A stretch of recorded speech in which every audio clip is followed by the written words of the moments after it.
Tonight, we made history. In the words of Nelson Mandela, it always seems impossible until it is done.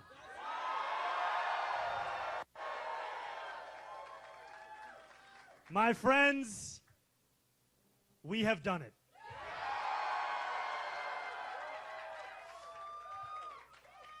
I will be your Democratic nominee for the mayor of New York City.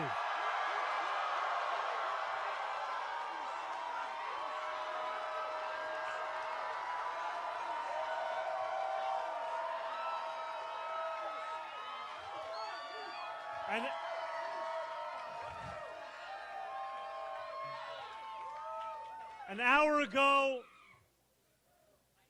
I spoke with Andrew Cuomo about the need to bring this city together as he called me to concede the race.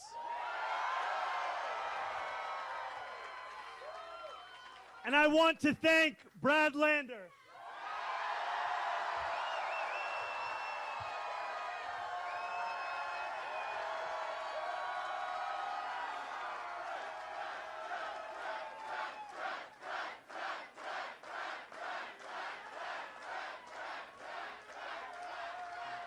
who did exactly that.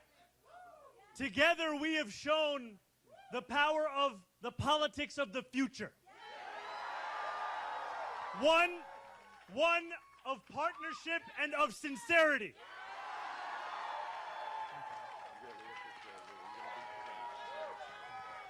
Zohran, let's hear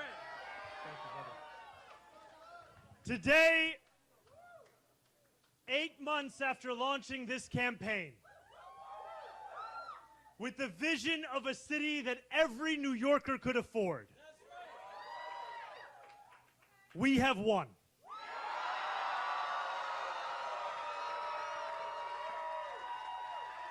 We have won from Harlem to Bay Ridge.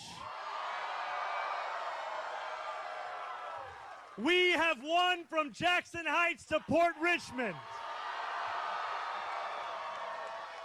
We have won from Maspeth to Chinatown. We have won because New Yorkers have stood up for a city they can afford. A city where they can do more than just struggle. One where those who toil in the night can enjoy the fruits of their labor in the day. Where hard work is repaid with a stable life. Where 8 hours on the factory floor or behind the wheel of a cab is enough to pay the mortgage. It is enough to keep the lights on. It is enough to send your kid to school. Where rent-stabilized apartments are actually stabilized. Where buses are fast and free. Where childcare doesn't cost more than CUNY. And where public safety keeps us truly safe. And it's where the mayor will use their power to reject Donald Trump's fascism. To stop mass ICE agents from deporting our neighbors. And to govern our city as a model for the Democratic Party.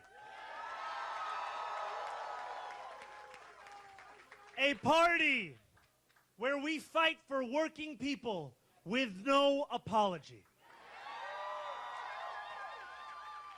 A life of dignity should not be reserved for a fortunate few. It should be one that city government guarantees for each and every New Yorker. If this campaign has demonstrated anything to the world, it is that our dreams can become reality. Dreaming demands hope. And when I think of hope, I think of the unprecedented coalition of New Yorkers that we have built. For this, This is not my victory. This is ours. It is the victory of the Bangladeshi auntie who knocked on door after door until her feet throbbed and her knuckles ached. It is the victory of the 18-year-old who voted in their first ever election. And it is the victory of the Gambian uncle who finally saw himself and his struggle in a campaign for the city that he calls home. Dreaming demands solidarity. And when I look out at this room and out onto the midnight skyline, that is what I see. Canvas launches that continued in the pouring rain. Children who called parents. Strangers who care about those they will never meet. A New York that believes in each other and in itself. This is solidarity, and it defines our victory. And above all, dreaming demands work. Last Friday night, as the sun began to drop in the sky, I set off on a 13-mile walk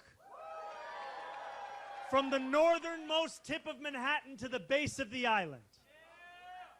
We began in Inwood, where music played and neighbors set out dominoes on the sidewalk. It was 7 p.m. The weekend had arrived. For most people, the time for work was over. But this is New York, where the work never ends. Waiters carried plates on 181st Street. Conductors drove the subways that rattled high above 125th. And world-class musicians tuned instruments as we passed Lincoln Square.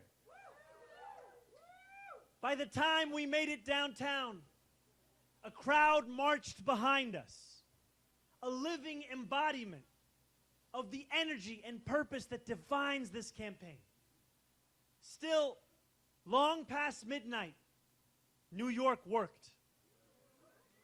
Garbage trucks weaved through empty streets. Fishmongers carried in tomorrow's wares. And when we finally arrived at the Battery at 2:20 a.m. in the morning, the workers who run the Staten Island Ferry were on the job too. Just as they are every hour of the day, every day of the week. Each of these New Yorkers carried a dream with them that night as they labored. Just as each of us dreams of a New York that is more hopeful and affordable for all. And we have worked hard for our dream. This has been a historically contentious race. One that has filled our airwaves with millions in smears and slander. I hope now that this primary has come to an end.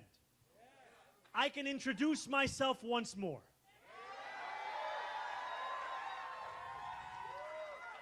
Not as you've seen me in a 30-second ad or in a mailer in your mailbox, but as how I will lead as your mayor. I will be the mayor for every New Yorker.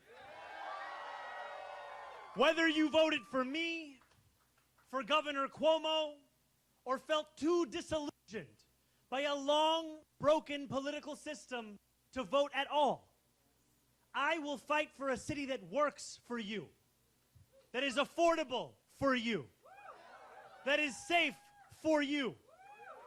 I will work to be a mayor you will be proud to call your own.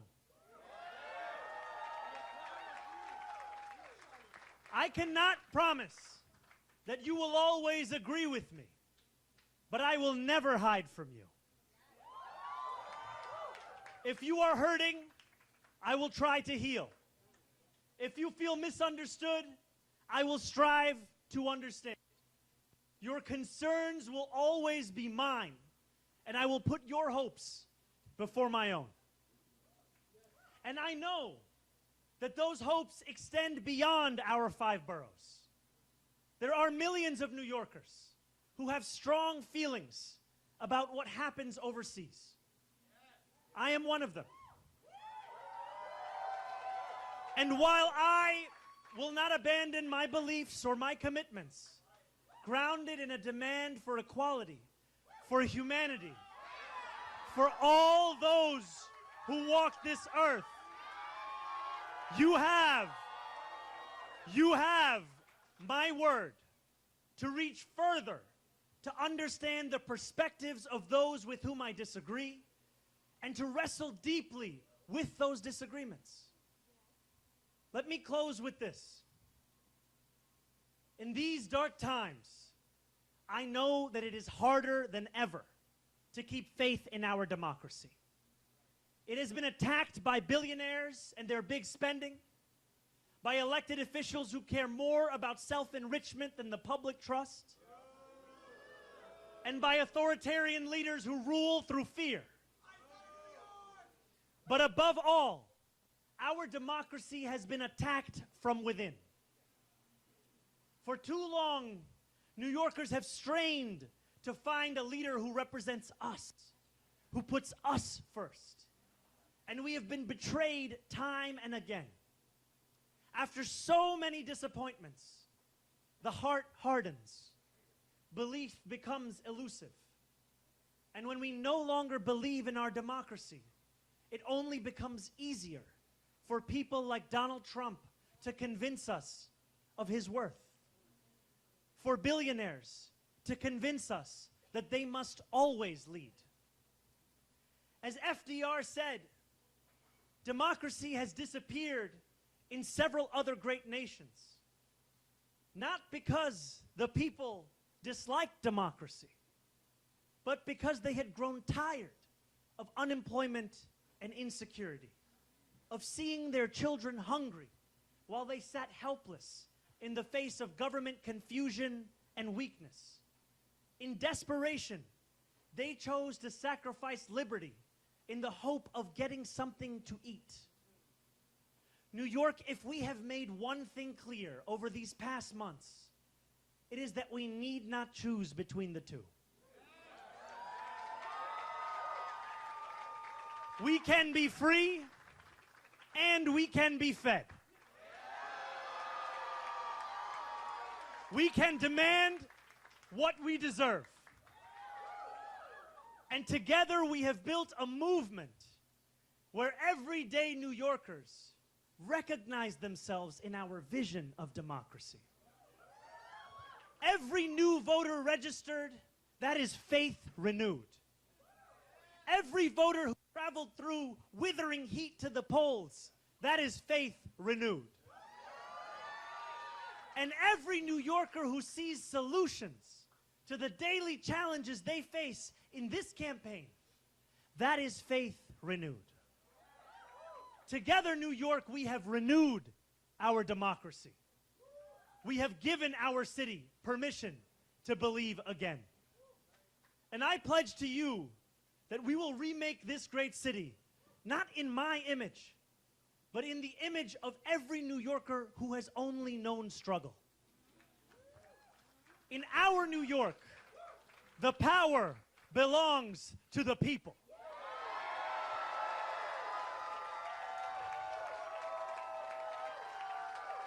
And as I thank the people that are here with me today, and as I thank the incredible leaders who have long fought for those people, who are here across this crowd and across these 5 boroughs and standing next to me in the Attorney General of this state, in the public advocate of this city, in our Congresswoman, Nydia Velázquez, in our Controller, Brad Lander, and in every single person who believed in this campaign long before it was easy to do so. And you believed when it was difficult. We dreamt in the night. And we are now building in the dawn. That new day, the one that we have yearned for, the one that we have struggled for, the one that we have knocked for, have texted for, have called for, the one that we have obsessed over. That new day is finally here, my friends. And it is here because you have delivered it.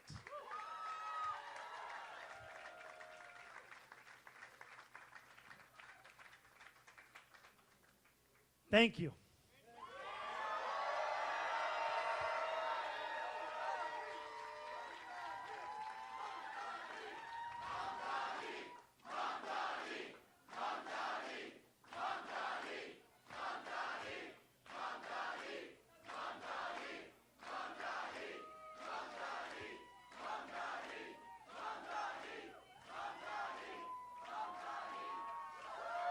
Thank you.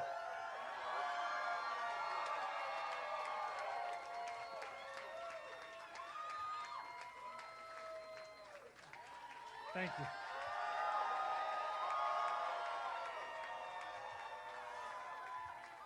And as I thank you, I must thank those who brought me into this world.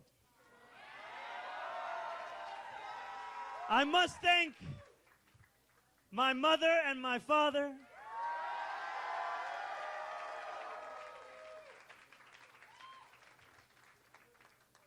Mira and Mahmoud.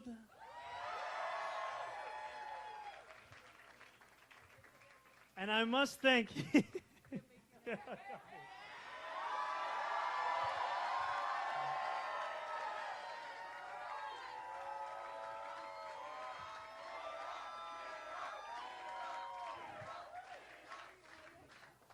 and I must thank my incredible wife, Rama Duaji.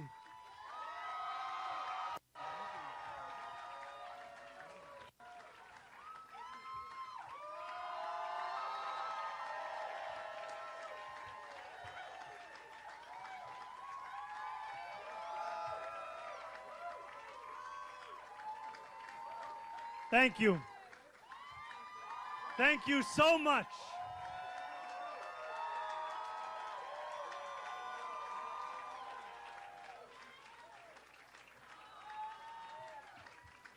Now let us lead this city into one that is affordable for each and every New Yorker.